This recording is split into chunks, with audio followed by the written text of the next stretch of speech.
Hello மக்களே, எல்லாருக்கும் happiest வணக்கம். கோலம் பேசுதடி சீரீஸில் கோலம் 175 நான் கையில் வச்சுட்ருக்க பவுல் யாருக்காச்சும் வேணும் அப்படின்னா ஸ்க்ரீனில் தெரியிற வாட்ஸ்அப் நம்பருக்கு வாட்ஸ்அப் பண்ணி ஆர்டரை ப்ளேஸ் பண்ணிக்கோங்க. ஒரு ஊரில் ஒரு ராஜா இருந்தார். அந்த ராஜாவுக்கு நம்பிக்கையான ரொம்ப பிடிச்ச ஒரு அமைச்சர் இருந்தார். 2 பேரும் வேட்டைக்கு போகிறாங்க. தவறுதலாக ராஜாவோட ஒரு விரல் வெட்டப்படுது. அப்போ ராஜாவை பார்த்து அமைச்சர் சொல்கிறாரு, எல்லாம் நன்மைக்கே அப்படின்ட்டு. என்னோட விரல் வெட்டினது உனக்கு நன்மைக்கா அப்படின்ட்டு அந்த அமைச்சரை ராஜா என்ன பண்ணுறாரு, சிறையில் அடைக்க சொல்லிடுறாரு. அந்த அமைச்சர் சிறையில் அடைச்சதுக்கு அப்புறம் எல்லாம் நன்மைக்கே அப்படின்ட்டு சொல்றாரு. ராஜா மட்டும் இப்ப தனியா வேட்டைக்கு கிளம்புறாரு. அங்க மனுஷங்களை பலி கொடுக்குற ஒருத்தவங்க என்ன பண்றாங்க, ராஜாவை சிறையிட்டு அங்க பலி கொடுக்கறதுக்காக ரெடி பண்றாங்க. ஆனா ராஜாவோட அந்த விரல் வெட்டினதை பார்த்து இந்த மாதிரி விரல் வெட்டினவங்களோ இல்ல காயம் இருக்கிறவங்கள பலி கொடுக்க மாட்டேன் அப்படின்ட்டு விடுவிச்சிடுறாங்க. அப்பதான் அந்த ராஜாவுக்கு புரியுது.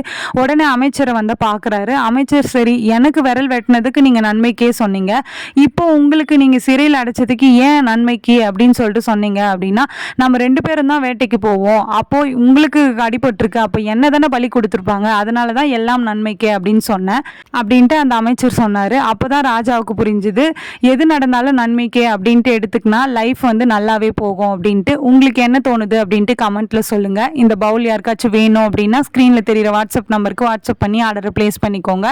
பாய் பாய்.